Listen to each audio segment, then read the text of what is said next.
سنو، متوجہ ہو، یہ بات جو کی جا رہی ہے مطلب اس کو ہلکا نہ لینا.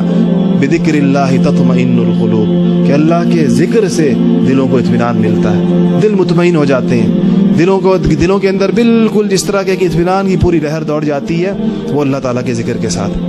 دیکھیں ایک پرسکون زندگی کا تصور کیا ہے.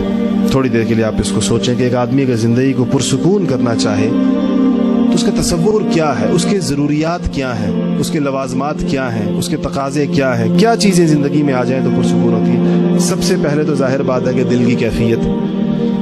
ہم سب کا مشاہدہ اور تجربہ ہے کہ سارے اسباب کے ہوتے ہوئے انسان کو پریشانی ہوتی ہے. سارے اسباب راحت کے ہوتے ہیں، پیسے بھی ہوں گے اس کے پاس، گھر بھی ہوگا اس کے پاس، گاڑی بھی ہوگی، لیکن بے چین ہوگا. اس کا مطلب پہلی چیز قلب کا سکون ہے کہ دل کو مطمئن ہونا چاہیے. پرسکون زندگی کی دوسری ضرورت ہے کہ انسان کی ضروریات پوری ہو جائے. اپنی ضروریات کے لیے بہت زیادہ پریشان نہ ہو. جو چیزیں اللہ تعالیٰ نے اس کی ضرورت بنائی ہیں، انسان کو پیدا کرنے کے بعد کچھ چیزیں اس کی ضرورت طے ہوئی ہیں کہ انسان کو یہ چیزیں چاہیے ہوں گی، وہ اس کو مل جائیں. اگر وہ اس کو مل جائیں جتنی اس کو چاہیے، جو اس کی ضرورت ہے، تو ظاہر بات ہے یہ بھی اس کے سکون کے لیے ایک ضروری چیز ہے اور اس کو وہ چاہیے ہوتی ہے.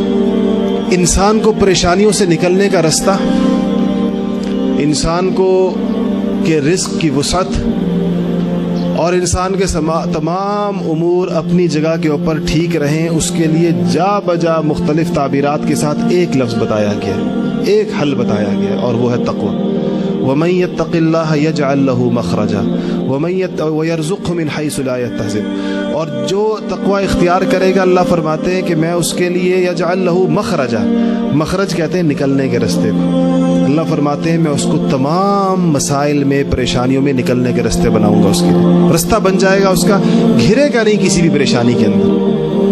آئیں گی، انسان ہے تو انسان کو تو بنایا ایسے کہ اس کے مسائل تو آتے ہیں، ہر مسئلے سے اس کو نکلنے کا رستہ تقوی کی برکت سے دیا جائے. یجعل لہ من امرہ یسرا، دوسری جگہ کہا ومن یتق اللہ یجعل لہ من امرہ یسرا.